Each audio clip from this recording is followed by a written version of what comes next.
Okay.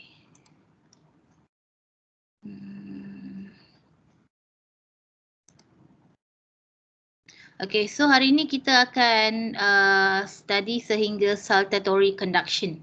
Okay, untuk yang lain-lain saya akan bagi video. Okay. So far suara saya jelas ke? Jelas. Jelas, madam. Kalau tak dengar suara saya perlahan, Jelas, madam. bagi feedback Madam, Ya. notes tak ada lagi. Saya dah upload dalam Teams, tak ada lagi Oh, jap.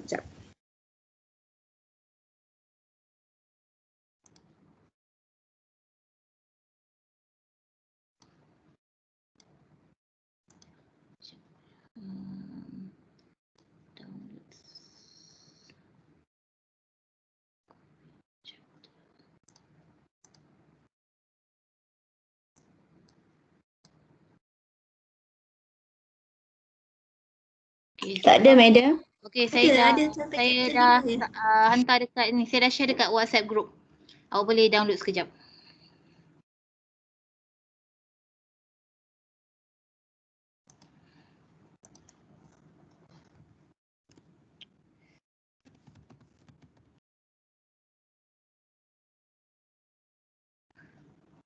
Alright, so kita boleh start ke? Chapter 6 nervous system. Boleh. Okay, semua nampak slide di apa? Screen? Nampak, madam. Okay, thank you. Nampak. Thank you for feedback. Alright, for chapter 6 nervous system. Okay, so what are in the syllabus? Kita akan belajar tentang organization of nervous system. Alright, and then the neurons, the structure and functions of the neurons, transmitting information along the neuron, and the neural signaling across synapse. So untuk neural signaling across synapse ni kita tak cover hari ni, saya akan bagi video. Okay, for the learning outcomes, at the end of this topic, you should be able to describe organization of nervous system in various animals. So kita akan go through certain animals untuk invertebrate and vertebrates. Macam mana dia punya nervous system, kita akan tengok satu persatu. And state the structure of neuron and explain the functions of neuron. So neuron ni ada ciri-ciri dia, ada cell body, ada axon, ada dendrite. So kita kena kenal pasti bentuk neuron tu macam mana dan jenis-jenis neuron yang ada. Kita ada 3 jenis neuron. And then we will describe the 3 stage of information processing, daripada terima impulse, process the impulse, and then kita buat action. Neuron tu akan membuat action. So itu ialah 3 stage in processing the information. And explain the step in generation of action potential. Alright, and describe the factors affecting action potential conduction. Okay, action potential conduction ni refer to the impulse yang transfer by the neuron. Kita panggil impulse tu dalam bentuk action potential. And explain the process of signaling across the synapse. Okay, synapse ni ialah ruang antara neuron dengan satu neuron yang lain. Di ruang synapse lah berlakunya pertukaran informasi. Okay, pertukaran info daripada satu neuron kepada satu neuron. Ruang tu kita namakan ruang synapse. So for the introduction, you have to know that nervous system consists of circuit of neuron and supporting cell. Okay, so dalam nervous system kita, sistem saraf, kita ada banyak neuron. Okay, kumpulan-kumpulan neuron dan juga supporting cell. Sel-sel lain daripada neuron yang support neuron kita. Supporting cell ni function dia untuk bagi nutrition pada neuron, bagi support, okay, untuk sel neuron tu dapat bertindak seperti normal lah ataupun at optimum level. Okay, so all animals except sponge have some type of nervous system. So apa yang membezakan nervous system antara satu animal dengan animal lain, kita akan tengok. And then how the neuron are organized into circuit. So we have animals that have simple nervous system such as hydras, jellies and other cnidarians. So ini ialah kategori animal yang mana nervous system dia sangat simple. So we go into cnidarians. So this is the cnidarians ataupun organism in a group of hydra. Okay, so nervous system dia interconnected neurons. Okay, neuron dia saling bersambungan. And then dia membentuk nerve net. Okay, yang macam bundle ni kita panggil nerve net. So neuron dia bersambung-sambung dan membentuk nerve net. So apa fungsi neuron untuk ni Darian? Okay, this nerve will control the contraction and expansion of the gastrovascular cavity. Gastrovascular ni refer kepada dia punya sistem pemakanan dia. Okay, so maksudnya organism ni dia akan contract, mengecut dan juga expand. Tu cara dia, mungkin cara dia makan ataupun cara dia bergerak, movement. Okay, so yang mengawal dia ialah nerve system dia. So ini ialah nerve system untuk Cnidarian. Sangat simple. Okay. Kalau untuk echinoderm pula, contoh macam starfish ataupun sea star. Okay, dia lebih kompleks daripada Cnidarian tadi. And the axon of multiple neuron are bundles together and form the nerve. So ni ialah bentuk nerve dia dalam bentuk radial. Okay, and then dia membentuk satu nerve ring di tengah. So nerve system untuk sea star ni berfungsi untuk control the muscle contraction. So awak boleh tengok video macam mana sea star dia bergerak kan, dia akan mengangkat dia punya kaki-kaki dia. Tu ialah macam itu dikawal oleh muscle dia. So yang mengawal muscle dia ialah nervous system. Okay, so this is echinoderm. And then we can go into the what is this? The planarian ataupun flatworm. Okay, so animals with elongated means memanjang, and bilaterally symmetrical. Bilaterally maksudnya bila organism ni kita bahagikan dua, kiri dan kanan dia sama. Okay, kiri dan kanan dia sama. Okay, kalau kiri ada bahagian tersebut, kanan pun mesti ada bahagian tersebut. Tu maksudnya bilaterally symmetrical bodies. Okay. So these animals, they have even more specialized nervous system. Dia lebih kompleks dia punya sistem compared to yang tadi. Okay, compared daripada sea star dan juga hydra. Okay, dia lebih kompleks. So this planarium have simple cephalized animals. Cephalized maksudnya kebanyakan organ penting dia seperti deria, senses dia. Dia punya brain, dia punya main nervous system dia berkumpul di bahagian anterior, di bahagian kepala. Tu maksudnya cephalized. Okay, semua organ-organ penting dia berkumpul di bahagian anterior, di bahagian kepala. So the clustering of neuron at the anterior front end, di bahagian hujung bahagian depan. So contoh kat sini dia ada brain di bahagian depan. Dan juga nerve dia banyaknya di bahagian depan. Sebab tu nama dia punya sistem simple cephalized animal. One or more nerve cord extending toward the posterior and connect this structure with nerve elsewhere in the body. Maksud dia kat sini, nerve dia daripada depan akan mengunjur ke belakang, okay? Melalui kehadiran nerve cord. So dia ada several nerve cord, okay? Nerve cord ni yang akan membantu kesinambungan nerve daripada depan ke bahagian belakang. Itu maksud dia. Okay. And then we go into annelids. Annelids contohnya leech, kumpulan lintah, pacat, semua sistem samalah. Okay. Dan juga arthropods. Arthropods untuk insect. So both of these type organism, they have segmentally arranged cluster of neuron that called ganglia. Segmented maksudnya dia ada division. Okay. Kalau kita besarkan image ni. Okay, kita tengok antara, okay, this one is the central nervous system yang tengah-tengah ni, central nervous system dia. Sama macam insect pun ada central nervous system, and then dia ada peripheral. Peripheral ialah nervous system yang mengunjur ke bahagian sisi badan. Okay, dan setiap peripheral tu, dia ada bahagian segmented. Segmented ni bahagian division lah. So kita panggil segmental ganglia. Okay. So they have segmentally arranged cluster of neuron that called ganglia. So yang segmented division ni kita panggil ganglia. Kalau dia ada perkataan awak sebut ganglia, awak tak faham apa itu ganglia. Ganglia tu sebenarnya ialah kumpulan neuron tapi tidak membahagi, okay? Division tertentu kita panggil ganglia. Benda yang sama, cuma nama dia, term saja sebagai ganglia.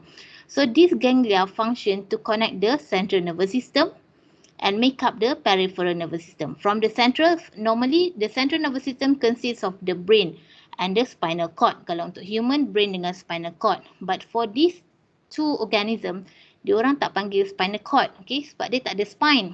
Dia panggil ventral nerve cord. So yang menghubungkan antara brain, ventral nerve cord dengan bahagian peripheral dia ialah segmented ganglia.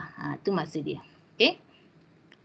So now we go into invertebrates. Okay, nervous system invertebrates. So basically vertebrates mesti sistem dia lebih complex compared to invertebrates. So vertebrate they have two types of nervous system, central nervous system, which is formed by the brain and the spinal cord, and they also have peripheral nervous system that formed by nerve, okay, nerve saraf lah, dan juga ganglia. Ganglia mean a cluster ataupun segmented cluster of neuron. Okay, dia dah bentuk bulat-bulat kan. So dia segmented, tapi dalam ganglia ni sebenarnya dia adalah cluster of neuron. Okay, so the peripheral nervous system will connect to the central nervous system. So far ada soalan untuk bahagian ni, vertebrates and invertebrates? Tak ada, madam. Tak ada Semua okey Right.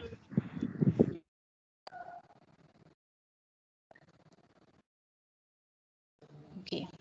So we go into structure and function of neurons. So this is the electron, okay, electron image, electron micrograph of the neuron. So you can see this is the one neuron, okay, that connect with the other neuron. So dekat tengah-tengah ni ada satu kawasan kan. So this is the synapse area where the neurotransmitter ataupun electrical signals that is transferred from one neuron to another. Dia ada satu ruang namanya synapse. Dekat synapse lah berlakunya pertukaran info daripada satu neuron kepada satu neuron yang lain. Okay, so the human body contains billions of neurons. And most of a neurons organelle located in the cell body. Nanti kita akan tengok dalam neuron tu dia ada structure yang perlu awak tahu. One of them is cell body. And then the neuron also have dendrites. Dendrites function to receive the signal. And the neuron also has single axon. Okay, axon is function to transmit the signal. And we also have another structure is axon hillock. So axon hillock is the initial part of the axon. So nanti kita akan tengok So this is your neuron. Okay, pernah tengok kan sebelum ni structure neuron? Pernah. Okay, so I know every one of you pernah tengok structure neuron sebab kita dah belajar kan waktu SPM dah ambil biology, semua dah familiar. So kita just revise sahaja. So this is neuron. Okay, actually this is a sensory neuron. So dendrit tempat di mana dia akan menerima impuls, okay. And then we have axon di mana impuls akan transmit ataupun impuls akan lalu melalui axon sampai ke axon terminal, okay. The axon terminal dia akan attach pada effector sama ada brain ke, glands ataupun muscle ataupun another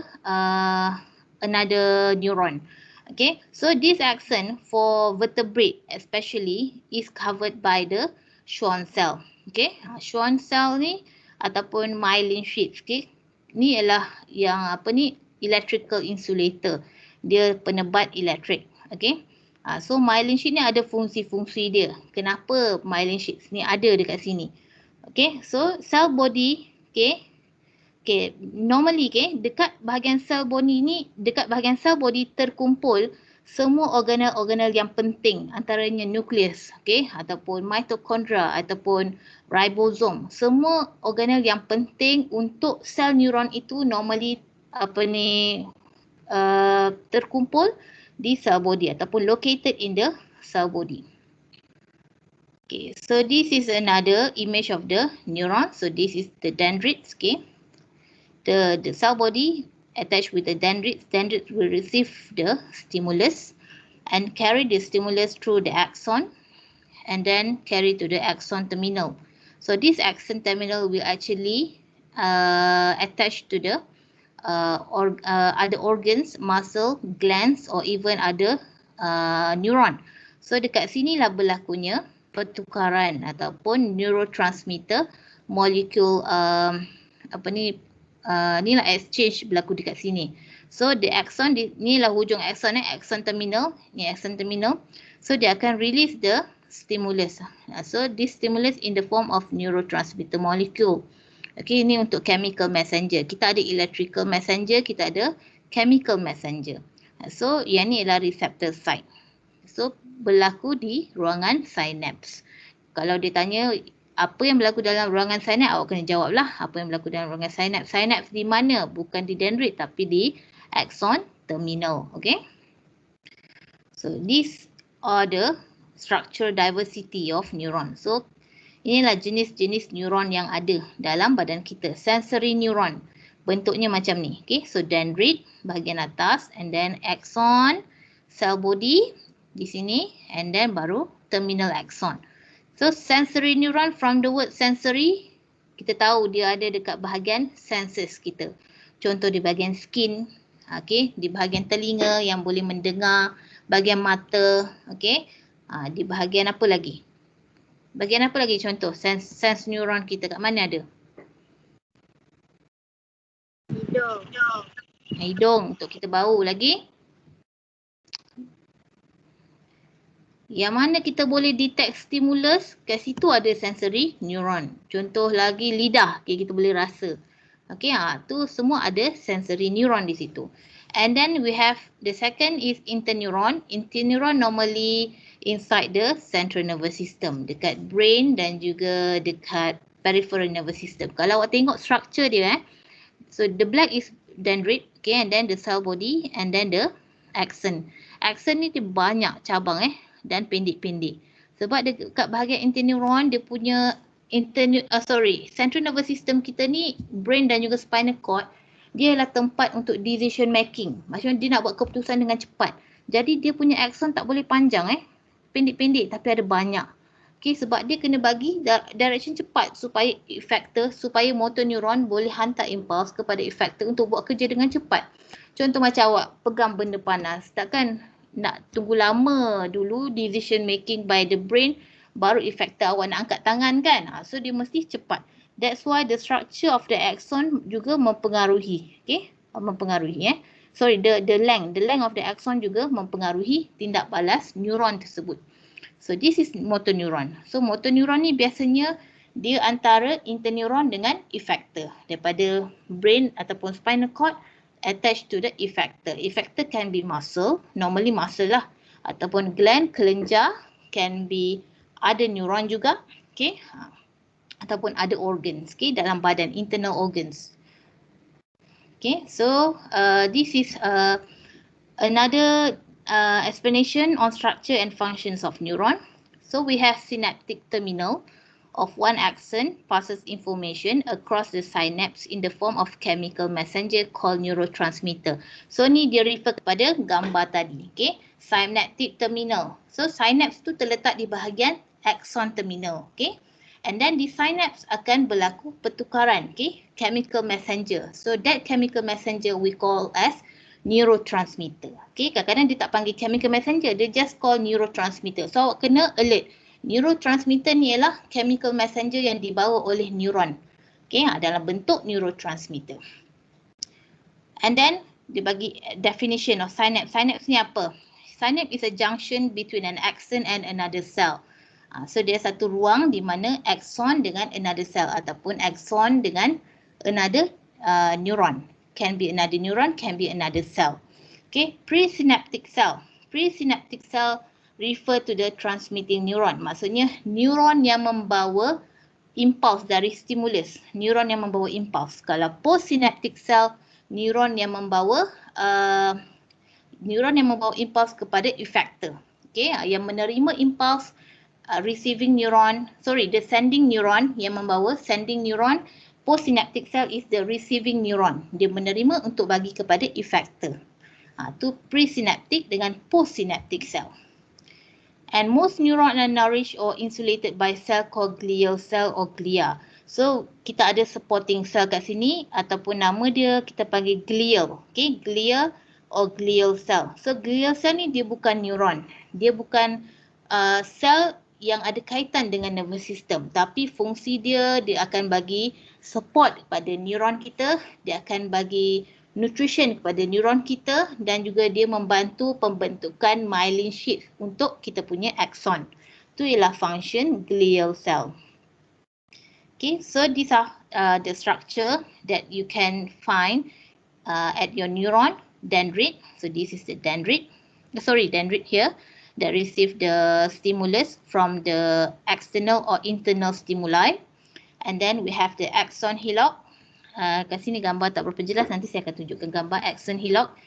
And then we have the cell body. So this is the cell body. Normally contain important organelle inside the cell body. We have the axon that transmit the impulse ataupun transmit the action potential. Sama action potential dengan impulse sama. And the axon terminal here, okay, multiple endings with multiple endings and multiple neurons and the synapse. Okay, synapse yang ruangan antara hujung axon dengan ada sel ataupun ada neuron. Okay. So now we go into information processing. Macam mana kita punya sistem, nervous system nak proses the input from the neuron and then nak hasilkan output. Okay. So there are 3 stages. Okay. Start with the sensory input. So sensory input will detect by the sensor lah. Contoh telinga macam awak cakap tadi, ada lidah, ada mata, okay, kulit, skin, okay. So and then this sensory will send the input to the integration. Okay, so the integration normally is our central nervous system, the brain and the spinal cord.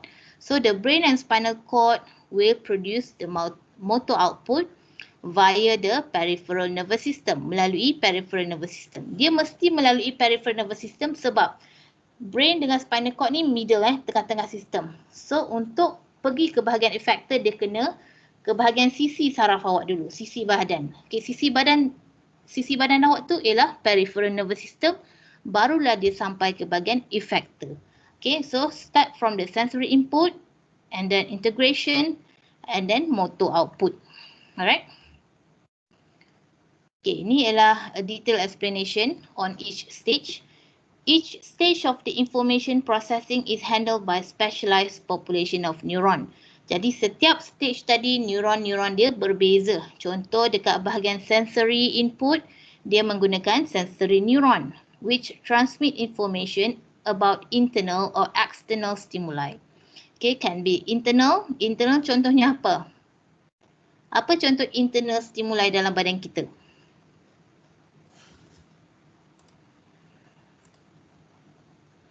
Any. Apa contoh internal stimuli dalam badan kita?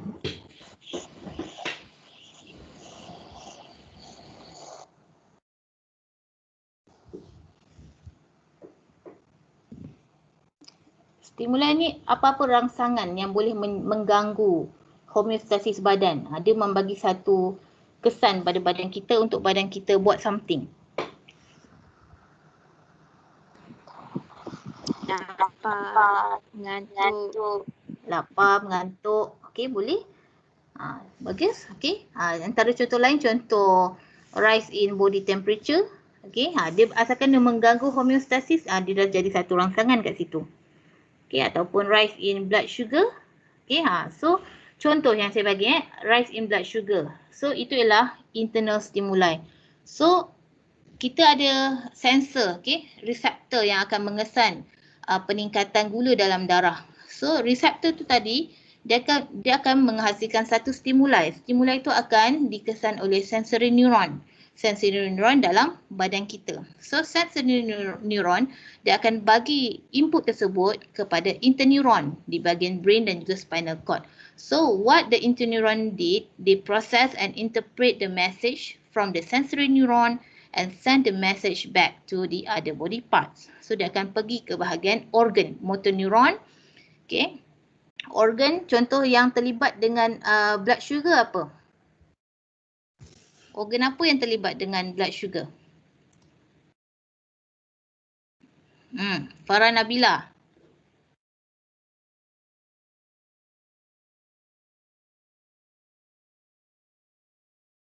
Cuba Farah bagi tahu organ apa yang terlibat dengan control in blood sugar.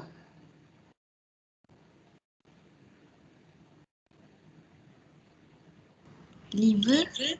Liver. Lain-lain? Liver boleh juga?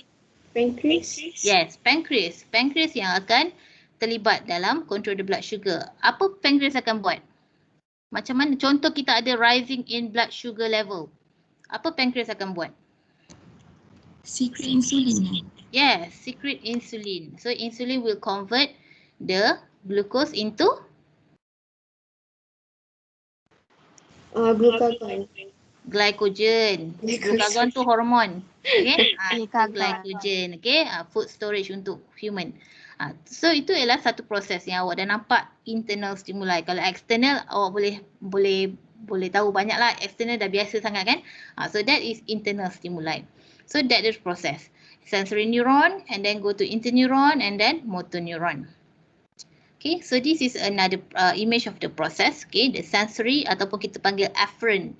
Okay, afferent neuron. Okay, sensory from the peripheral nervous system. So this is your peripheral.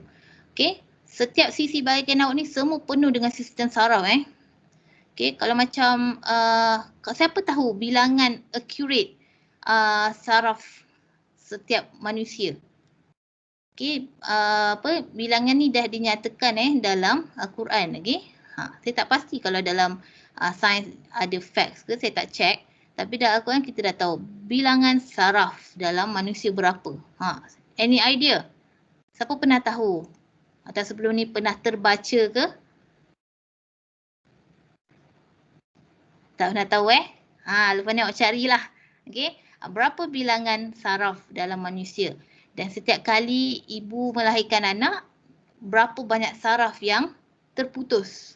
Okay, melahirkan tu ialah sangat menyakitkan. Melahirkan anak sangat menyakitkan sehingga boleh memutuskan saraf ibu sebanyak 10 saraf. So setiap kali kelahiran ibu akan mengalami putus saraf sebanyak 10 saraf. Sebab tu ibu yang dah lahirkan banyak kadang-kadang dia ada masalah terlupa. So sebab saraf dia banyak dah rosak waktu melahirkan anak. So this peripheral nervous system, okay, dia akan stimulus akan received by the dendrite and then carried to the peripheral nervous system and bring to the brain and spinal cord dekat central nervous system. Okay, dekat sini ada interneuron. Okay, so interneuron dia punya length dia sangat pendek sebab dia kena membuat keputusan dengan sangat cepat. Okay, and then dia akan transfer the stimulus tadi kepada motor ataupun efferent neuron. And then efferent neuron akan pergi kepada effector. So ni awak kena ingat lah. Okay. Dia punya proses dia. Okay. So transmitting information along the neuron. So we have two types of neuron. Untuk bahagian transmitting lah. Not including the interneuron. So we have sending neuron. Neuron yang membawa stimulus daripada stimuli. And then neuron yang menerima stimulus ataupun receiving neuron. Ni yang saya cakap tadi. Presynaptic cell dengan postsynaptic cell, sending neuron and receiving neuron. So there is a area of synapse that berlakunya neurotransmitter transferring from the axon terminal to the dendrite to other neuron. Okay, transmitting information along the neuron. Okay, communicating by neuron consists of long or short distance electric signal. So dia ada signal yang melibatkan jarak jauh dan jarak dekat. Okay, kalau jarak jauh, normally our neuron will use the electric current. Okay, dia menggunakan signal dalam bentuk electric current sebab lebih cepat. Okay, sebab dia long distance signal. But for short distance signal, for example from one cell to another cell, just nak bagi signal daripada one cell to another cell, normally they use chemical signals ataupun neurotransmitter. Okay, so this is the important part that you have to understand. Okay. Alright. Okay, we have steps in the formation of an action potential. Okay. Kecil sangat. So action potential ni ialah stimulus tadi ataupun rangsangan. Rangsangan tu dia mesti mencapai satu level, threshold level ni. Barulah dia akan berlaku penghantaran stimulus daripada dendrit kepada axon. Kalau dia tak mencapai threshold, tak cukup kuat untuk dia lalu kepada axon tersebut. Saya akan explain one by one. Okay, so it start from the resting state. Okay, so this one we have extracellular fluid. Okay, luar daripada neuron. This is your plasma membrane of neuron and this is inside your neuron. Okay, so imagine ni adalah ruangan luar daripada neuron. Ni plasma membrane neuron awak and then ni adalah dalam sel neuron awak. So dekat plasma membrane kita ada channel, protein channel. Protein channel ni fungsi dia untuk membawa ion. Ion potasium dan juga ion sodium. Kedua-dua ion ni dia ada charge dia Dua-dua positively charged. Okay, yang pertama yang awak kena ingat ialah nature untuk awak punya neuron.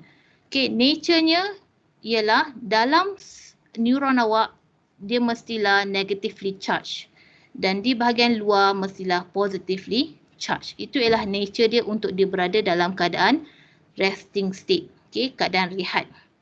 So this is during resting state, the activation gates on the sodium and potassium channels are closed. Kedua-dua channel sodium ataupun potassium kedua-dua tertutup. Protein channel dia tertutup. Okay. So dengan keadaan ini dia boleh maintainkan positif dengan negatively charged ataupun dia boleh maintain polarity between the outside and the inside of the neuron. Okay, now we go into the second state, which is depolarization. Okay, from the word depolarization maksudnya keadaan yang berpolar. Berpolar maksudnya satu bahagian positif, satu bahagian negatif.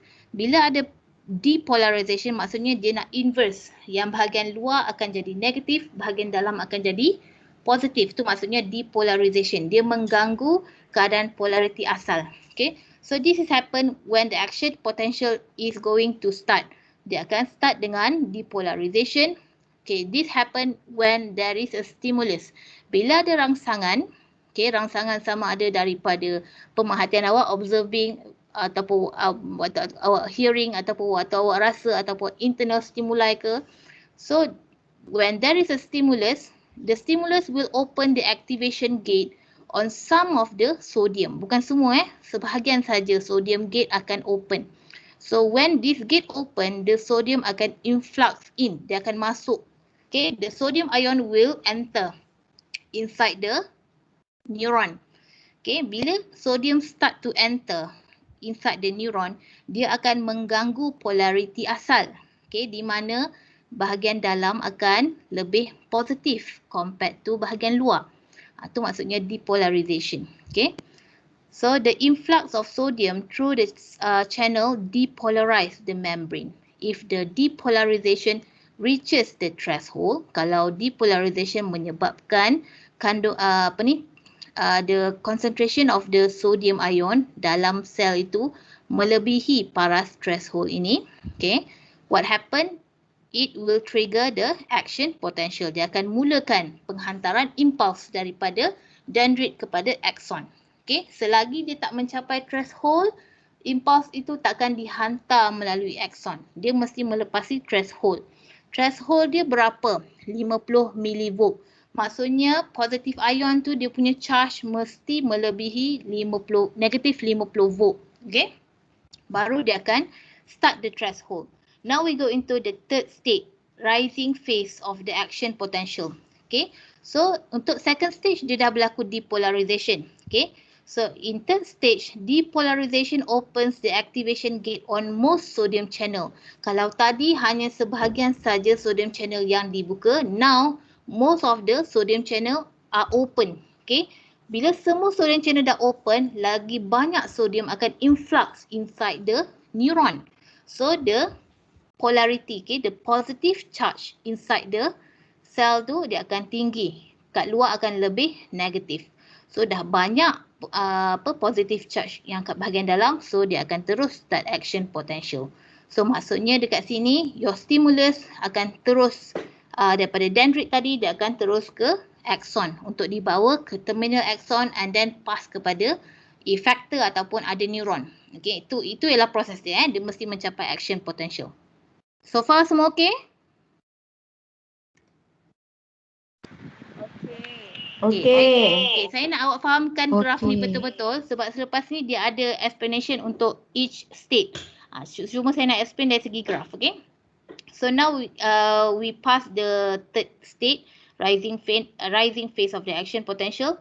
And then bila dah terlalu banyak sodium kat dalam, okay, potasium memang dah ada dalam sel ya. So tetapi potasium channel masih belum buka. Hanya sodium channel saja dia buka. So bila dah sampai maximum at the peak level near to 50 millivolt, okay, what happen? Of course, the action potential mesti dikurangkan lah. Takkan nak sentiasa produce saja kan. Signal tu lama-lama akan, power dia akan kurang. So dia akan start dengan falling phase of the action potential. So macam mana dia nak stopkan action potential tadi? Dengan cara dia kena maintainkan semula ataupun repolarization balik. Dia kena start balik polarity yang asal. Macam mana dia nak kurangkan positivity dalam sel kepada luar? So dengan cara dia membuka protein channel untuk potasium. So potasium akan efflux ataupun emit. Dia akan keluar ke bahagian luar sel. So dia akan become positif balik. Kat luar akan positif, yang dalam akan jadi negatif. Okay. So the inactivation gates on most sodium channel close. So sodium channel punya protein akan tutup. Jadi no more sodium can influx inside the neuron. And the potassium, the activation gates on most potassium channels open, permitting the potassium efflux, which again makes the inside of the cell negative. So the inside of the cell become negative, the outside of the cell become positive, which is back to normal lah kalau ikutkan. Okay, but at the same time, this potassium channel dia buka terlalu lama. Okay, so disebabkan itu berlakunya undershoot. Okay, both gates of the sodium channel are closed, but the activation gates on some potassium channel are still open. So because of this, more potassium channel are efflux, okay, and the membrane and it cause the imbalance ataupun kekurangan lah. Sebab tu kat sini kat graf ni ada undershoot. Okay, kekurangan positive charge dekat dalam sel. Okay, but later dia akan back to normal, dia akan back to resting stage. Okay, kat sini dia ada explain. The membrane return to resting stage, okay, and the inactivation gates open on sodium channel, the membrane return to resting stage. So ada sedikit saja just a while lah. So berlaku undershoot because of the the opening of the potassium channel, and then later this potassium akan close, so it backs to resting state. So dekat sini ada explanation lah apa yang berlaku at resting stage. Alright, the most voltage gated sodium channels are closed. Most of the voltage gated potassium channels are also closed. So waktu resting stage kedua-dua protein channel ni tertutup lah. Sodium and potassium tertutup. Okay. And then depolarization to threshold. Second state. The stimulus maksudnya rangsangan Rangsangan menyebabkan the sodium channel to open. So sodium influx, okay, sodium masuk ke dalam channel and cause depolarize the membrane. Okay, dia menyebabkan gangguan pada polarity, kita panggil depolarize. If depolarization reaches the threshold, it triggers an action potential. Kalau terlalu banyak sodium yang masuk positively charged, dia akan menyebabkan action potential. So number 3, rapid depolarization. During the rising phase, the threshold is crossed. Maksudnya dah melepasi threshold and the membrane potential increases. When the sodium channel gets open, the plasma membrane become more permeable to sodium, but potassium gate still closed. Okay, so dekat sini dia menunjukkan inside the cell there is a concentrated of sodium plus. Okay. So dia dah jadi positif dekat dalam sel, dekat luar pula jadi negatif. Dia dah depolarization, dia dah inverse. Kalau sebelum ni positif di luar, kat dalam negatif. Sekarang dah terbalik, sebab tu dipanggil depolarization. So due to large electrochemical gradient, sodium ion rush into the cytoplasm. So we call as rapid depolarization. So the inner membrane surface now contains more positive ions compared to negative ion. So this one is the peak of action potential. Okay, sini bahagian sini lah, dekat bahagian action potential at plus 30 millivolt. Voltage gated sodium channel inactivate as soon after opening. Bila dah sampai 30 millivolt, sodium punya channel akan inactivate, dah tak aktif lagi. Maksudnya no more sodium boleh masuk ke dalam neuron. Okay, dia dah inactivate. So what happen after this, dia nak start to fall, okay, start to fall the positive charge tu, dia akan membuka potassium gated channel pula. So the potassium will exit the cell and repolarize the membrane. So repolarize maksudnya dia nak kembali kepada polarity yang asal, di mana positif di luar, kat dalam negatif. Okay. So at this time the membrane is in absolute refractory period. So awak search apa maksud absolute refractory period ni. Okay. Awak cuba search. Okay, and then number 4 is repolarization happen after depolarization. During the falling phase, voltage gated sodium channels change from inactivated to closed. Okay, so this is number 4. Okay, the voltage gated potassium channels remain open and the potassium flows out of the cell.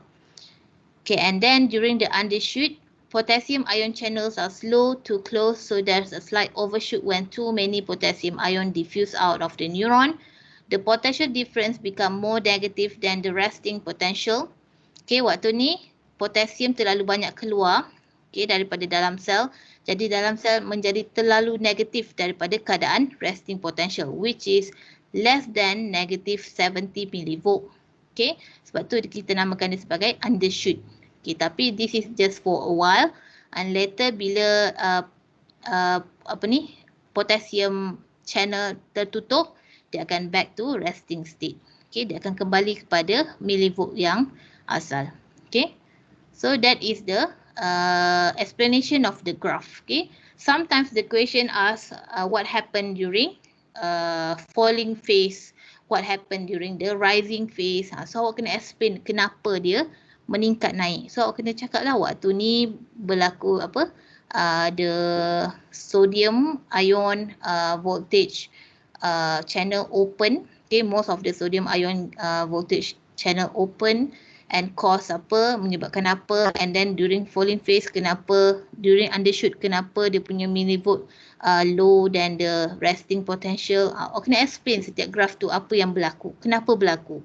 Okay, so explanation ada dalam sini, cuma awak kena fahamkan proses tu. Okay, so for restoration of resting membrane potential, dekat sini lah nombor 1, back to normal. The voltage gated potassium channel close, both of the sodium and potassium close.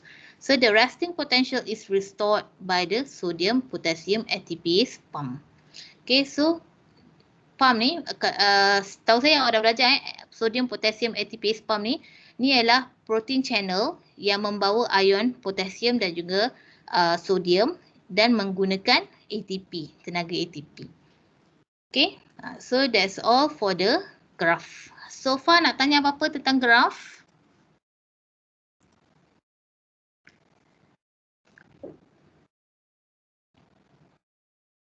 So far tak ada, madam. Semua jelas ke tentang setiap state dalam graph tu?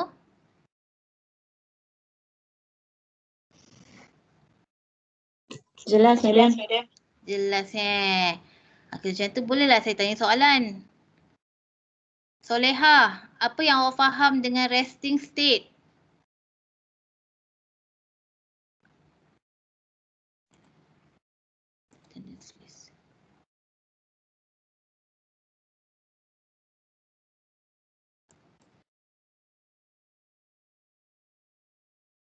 Soleha, are you there?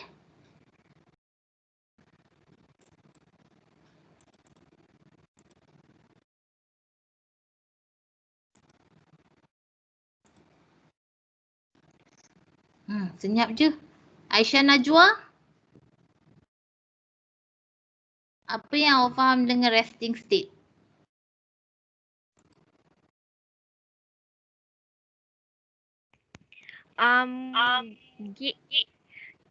Gate dia close. Gate apa yang close? Potassium and sodium. Sodium. Okey, kedua-dua gate close, okey? Okey. Azhani Farhana, apa yang awak boleh explain tentang state nombor 2?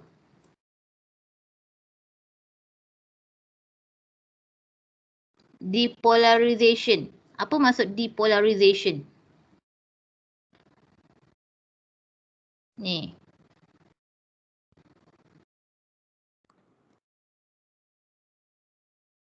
Apa yang menyebabkan sodium voltage gated sodium ion tu terbuka? Apa yang merangsang dia terbuka?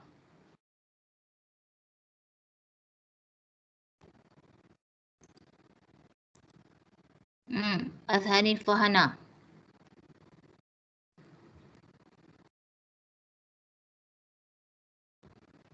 Siapa yang boleh tolong dia? Yasmin?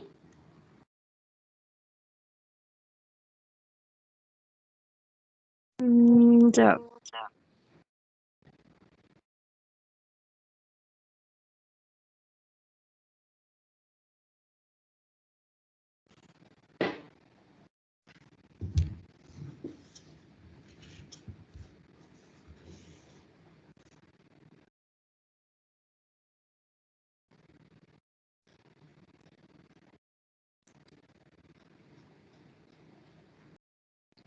Apa yang menyebabkan sodium voltage gated channel terbuka waktu depolarization state?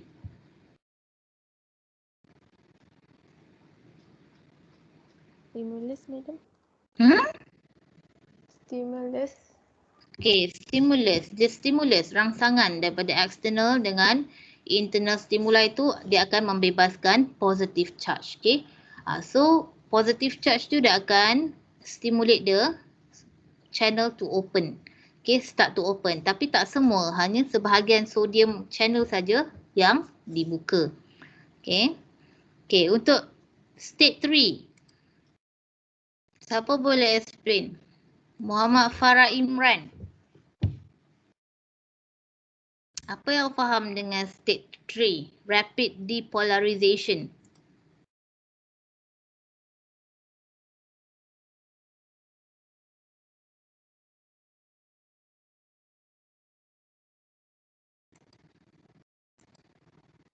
Mana Muhammad Farah Imran ni? Sekejap madam. Okey. Ingat tak ada tadi? Okey.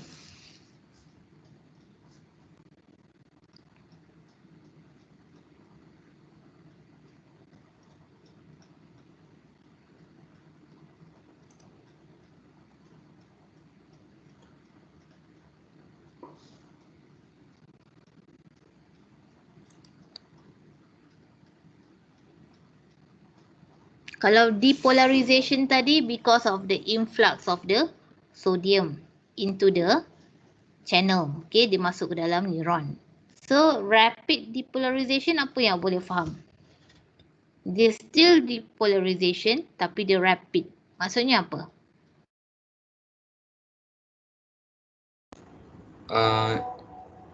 Masa tu saya kurang faham sekarang. Yang saya rasa masa tu dia more gates open untuk sodium. Betul tak? Gates apa yang open? More gates open for sodium. Awak cakap Okay, so sodium gates akan lebih banyak dibuka lah. Okay, more sodium gates will be open during that time. So, more influx of the sodium inside the cell. Sebab tu akan berlaku rapid depolarization. Bila too much of positive charge dalam sel, barulah dia akan melepasi threshold level untuk start the action potential. Okay, tu berlaku dalam rapid depolarization. Kena ingat tu, more sodium channel is open and allow more sodium to influx inside the cell. Okay. Then sampai ke peak of action potential dia sehingga 30 mV. Once it reach the 30 millivolt, millivolt ni ialah dia punya electric punya current Okay. So apa yang berlaku? Dia akan inactivate the sodium channel. So no more sodium akan influx, akan masuk ke dalam sel. Dah tak ada sebab dia nak start falling the action potential. Dia nak start reduce the action potential. So what happen? Apa berlaku selepas tu? Any volunteer? What is the action taken by our neuron to reduce the action potential?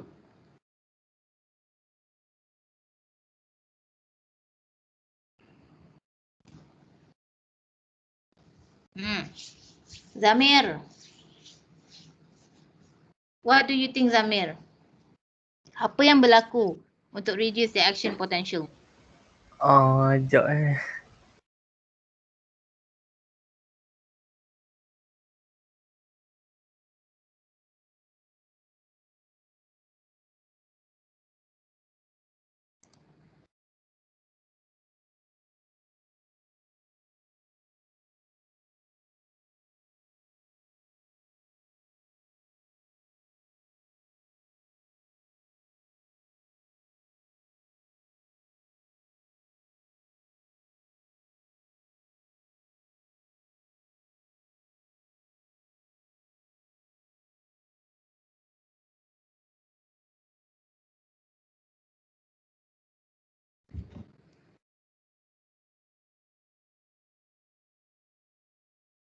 repolarization Repolarization. Apa yang berlaku untuk repolarization?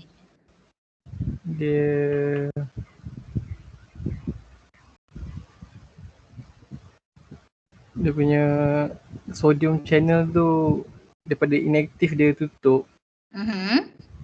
So apa namanya,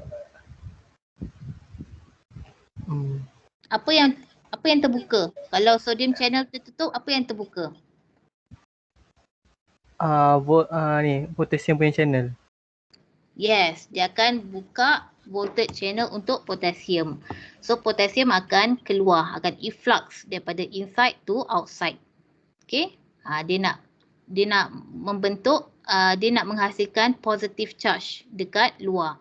Dalam tu dia nak jadikan negatif seperti asal lah, seperti resting state. Okay, good Zamir, good try. Okay, so and then during the undershoot, you must remember kenapa berlaku undershoot. Kenapa berlaku undershoot? Siapa boleh explain?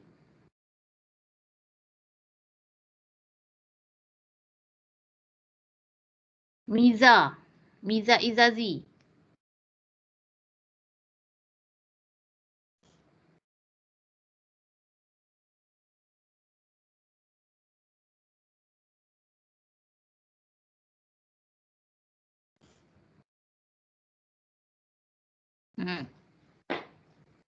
Kenapa Miza? Kenapa berlaku undershoot dalam graf tu?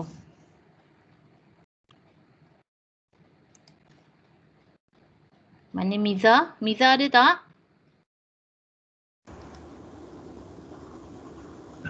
Ada, madam.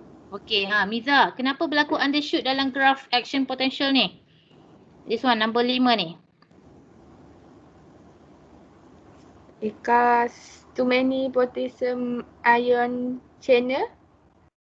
Too many potassium ion channel. Too many potassium efflux Sebab terlalu banyak potassium ion efflux. Jadi dalam ni terlalu negatif. Dia punya voltage tu rendah daripada resting potential, which is less than negative 70 millivolt. Okay, kalau resting potential ni dia punya volt dia ialah negative 70. Tapi undershoot ni dia punya millivolt dia ialah lebih kurang daripada negative 70 millivolt. Okay, maksudnya mungkin negative 90, mungkin negative 80, macam tu maksud dia. Okay, okay Miza? Okay, madam. Okay, right, good. Okay, so contoh macam awak awak mengantuk. So untuk awak control awak punya mengantuk tu sebab nak exam kan tak lama lagi. So awak nak stay up lah malam. Apa yang awak buat? Biasanya.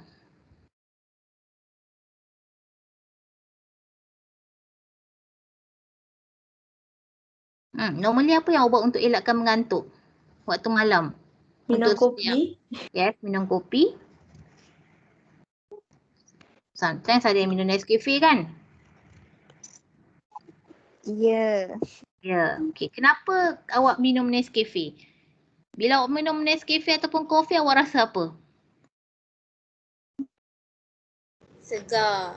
Segar. Pahit. Rasa apa? Pahit.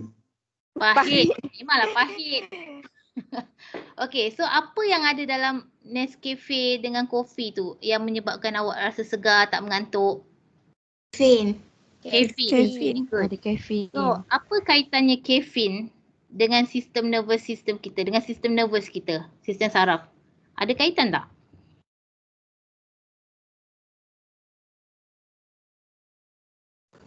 Ada. Boleh explain Puteri Nur Atira Balkis? Apa kaitannya?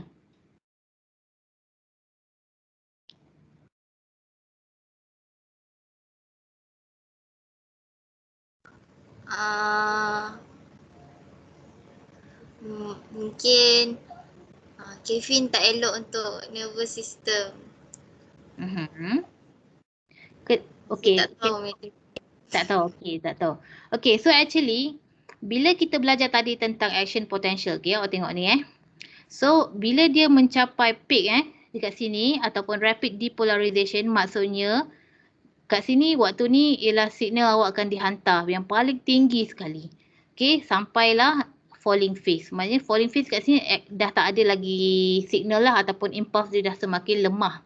Okay, so bila awak minum caffeine, dia akan mengekalkan duration of your action potential ni dekat bahagian peak level ni, dia akan keep longer. So awak akan kekal, impulse awak tu sentiasa keep sending sahaja, non-stop. So that is the function of caffeine untuk sistem saraf kita. Dia akan menyebabkan kita rasa fresh untuk waktu jangka masa yang lama, walaupun pada asalnya body kita dah tak boleh, tapi dia still force the action potential to be at peak level for certain duration of time. Itu fungsi caffeine.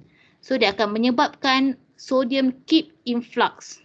Okay, daripada luar terus masuk ke dalam. The sodium channel ni akan keep open sahaja, so that the action potential akan kekal untuk certain duration of time.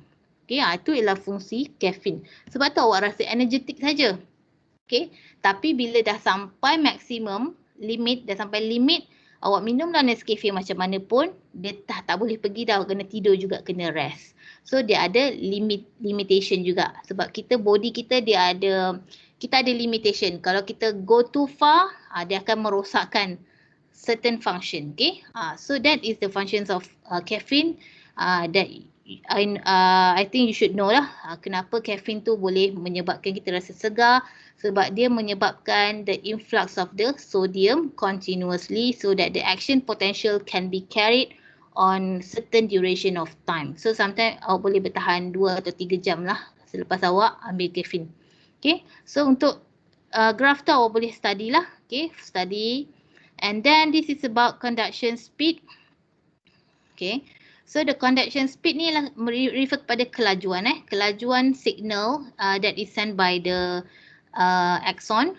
So the speed increase with diameter of an axon, and the speed will increase if the axon are myelinated. Okay, myelinated, so that the signal can be jumped from one nodes of Ranvier to another nodes of Ranvier. Okay, so some neurons are myelinated. Okay, myelinated. So this myelin is made from Schwann cell in the peripheral nervous system, or for central nervous system, it is made by oligodendrocyte. Okay, the myelin sheath is an electric insulator, meaning no electric can pass through the myelin sheath. So that's why they need to jump. Okay, the signal need to jump. So between the Schwann cell are nodes of Ranvier. Okay, di bahagian node of Ranvier, the sodium ion channels are concentrated at the nodes. Okay, so ni later saya akan explain kenapa dia kata sodium ion channel concentrated at the nodes. In a myelinated neuron, okay, neuron yang disaluti oleh myelin sheath, depolarization only happens at the nodes of Ranvier where sodium ions can get through the membrane. So this one related to point number 2. So nanti saya akan explain. So this is about the gambar neuron yang ada myelin sheaths. So myelin sheath made up by Schwann cell. Okay, so this is the movement of the signal ataupun impulse. Jump from one nodes of Ranvier to another nodes of Ranvier sampailah ke terminal axon. Okay, so kat sini dekat bahagian nodes of Ranvier. Okay, so this is the nodes of Ranvier. Okay, so this is myelin sheath. So yang warna biru, warna merah, hijau semua ni ialah awak punya axon. So kenapa dia letak charge kat sini? So nanti saya explain. So this is myelin sheath. Okay, so awak bayangkan sini ialah dendrit. So dendrit akan menerima impuls dan dia membawa impuls itu menerusi sepanjang akson awak. Tetapi disebabkan ada myelin sheath, dia tak boleh melalui myelin sheath sebab myelin sheath ni electrical insulator. So the signal must jump from one another. So kalaulah perjalanan impuls tadi panjang, dia perlu melakukan long distance journey, the impulse power dia akan reduce. Contoh awak berlari untuk marathon. Okay, jarak dia ialah 15 km. So logically memang awak akan penat sangat ataupun tenaga awak akan berkurang kalau awak tak ada rehat non-stop. At least awak mesti akan ambil some energetic drink ke ataupun take a deep breath ke dulu untuk continue your run. Same goes with the stimulus tadi.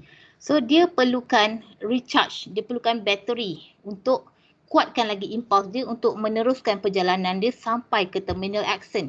So untuk kes yang neuron yang ada myelin sheaths ni, okay, di bahagian nodes of Ranvier ataupun di bahagian nodes of Ranvier ni kita panggil axon dia lah. Actually axon yang tak ditutupi oleh myelin sheath.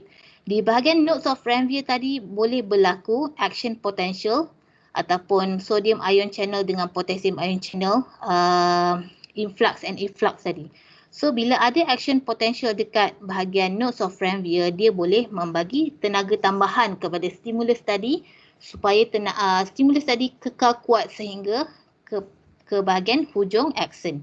So kat sini dia explain, in a myelinated axon, depolarizing current during an action potential at one node of Ranvier spread along the interior of the axon to next node where it reinitiate itself. Dia memulakan diri dia sendiri. Maksudnya dia mendapat tenaga baru untuk continue the process. Itu maksud dia. Itu fungsi nodes of Ranvier sebab adanya berlaku depolarizing current. Okay. Thus the action potential jumps from one node to node as it travels along the axon. So ni kalau melibatkan satu long distance lah. Long distance untuk stimulus daripada dendrit nak sampai ke terminal axon. Okay, so bahagian nodes of Ranvier tu boleh jadi tempat untuk dia charge tenaga dia. Okay, so kalau tengok kat sini warna merah action potential in progress.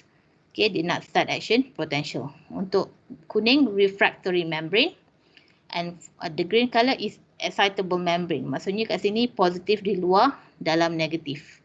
Okay, so positif di luar, dalam negatif. So maksudnya this is a normal resting state. Kalau macam ni, positif di dalam. Maksudnya kat sini ialah depolarizing. Dia terbalik inverse. So kat sini dia tengah recharge lah. Dia mendapat tenaga tambahan to continue the process. Okay. So far okay untuk bahagian saltatory conduction.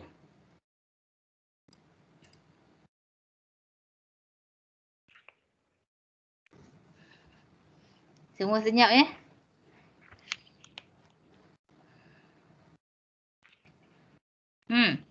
Aisyah okey Aisyah?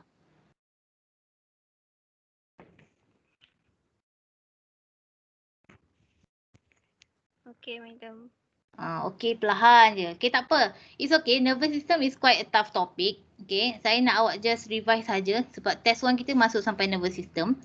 Nanti saya akan top up dengan latihan lah. Latihan untuk tutorial. Untuk bahagian action potential ni lebih sikit lah. So that you can get a clear image of this topic. Okay. So kita akan continue Saya akan bagi video lah. Video berkenaan dengan neural signaling across synapse. So this one dah tak banyak sangat lah. Dah tak berapa susah sangat. Okay. Okay, and then this is all about synapse. Apa yang berlaku di synapse. Okay. So tadi kita dah belajar tentang action potential. So dalam synapse ni awak akan belajar macam mana neurotransmitter tu transmit from one neuron to another cell ataupun to another neuron. So lebih kepada neurotransmitter lah untuk subtopik ni. Okay, so there are several types of neurotransmitter, normally acetylcholine, and there is other norepinephrine, dopamine, serotonin. Okay, ni semualah contoh-contoh neurotransmitter. Okay, so ada banyak neurotransmitter. So maybe awak boleh kenal pasti yang biasa kita dengar acetylcholine dengan norepinephrine, dopamine. Okay, ni yang paling famous lah. So ada setiap neurotransmitter dia ada function-function dia. Okay, so this one I'll give you a video, okay, later. Alright, so is there any question for today's subtopic? Okay, untuk organization of nervous system, semua okay? Untuk animal?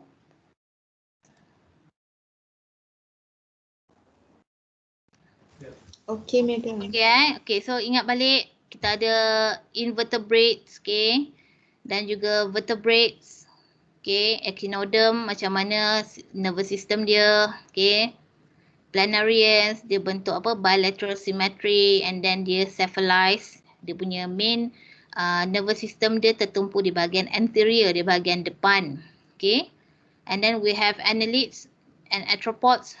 Kat annelid and arthropod dia dah start ada central nervous system dengan peripheral nervous system. Okay.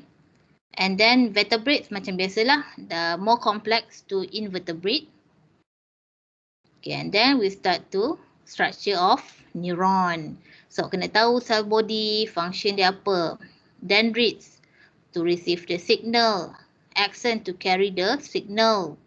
And then we have the axon hillock. Axon hillock saya tak tunjuk gambar Axon hillock, so this is axon hillock. Okay, so this is your dendrite. So this is your axon. So the initial part, okay, from the dendrite and axon kita panggil axon hillock. So kenapa dia hillock? So bentuk dia tu macam dia menaiki bukit hill. So that's why the name is axon hillock. The initial segment of action potential. Okay, so this is axon hillock. Okay. So, and then the structure, okay, kenal pasti structure neuron. Kita ada 3 jenis neuron, sensory, interneuron and motor neuron. Kena pasti kalau sensory neuron, body cell dia dekat luar. Motor neuron, body cell dia dekat dendrite. Okay, sorry, cell body dia. Okay, and then this is definition of synapse, presynaptic cell, postsynaptic cell. And we also have glial cell, okay, functions of glial cell as a supporting cell. Okay, that give the food ataupun supplement the neuron. So these are the part of the neuron and the functions of each. Okay, kena tahulah. So this is a nodes of Ranvier. Okay, ruangan antara myelin sheet to another myelin sheet. Ruang ni ialah adanya berlaku depolarization of the action potential.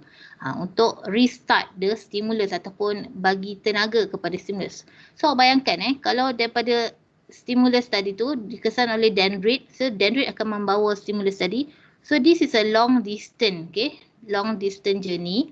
So sometimes stimulus tu dia akan kurang power dia. Dia akan less powerful. So dia tak boleh nak reach the destination sebab dia kurang powerful.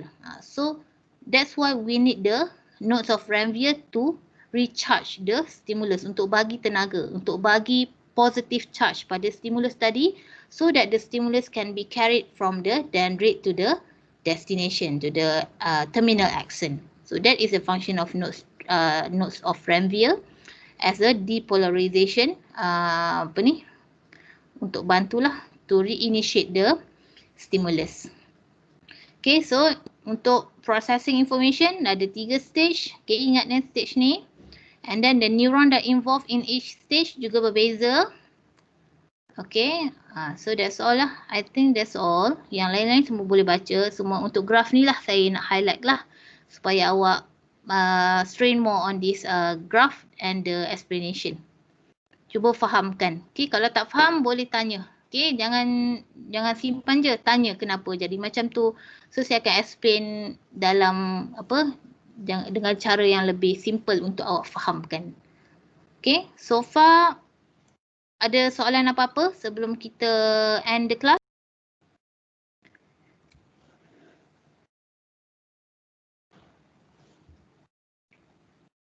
Hanis, Tak ada, ada madam. soalan? Okay, tak ada.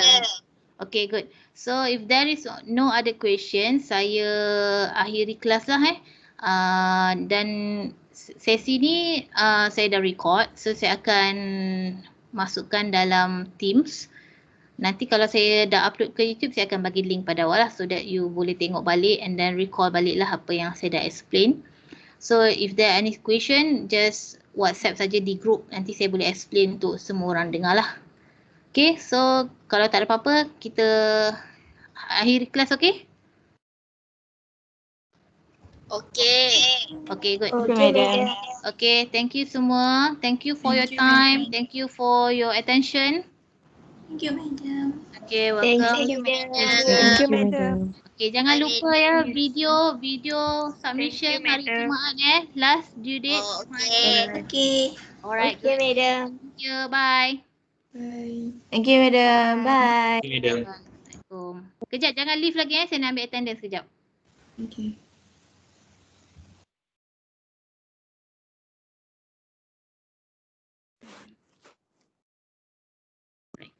Okay, thank you. Bye. Assalamualaikum. Waalaikumsalam. Dah boleh leave Salam, kan? madam. Bye. Bye.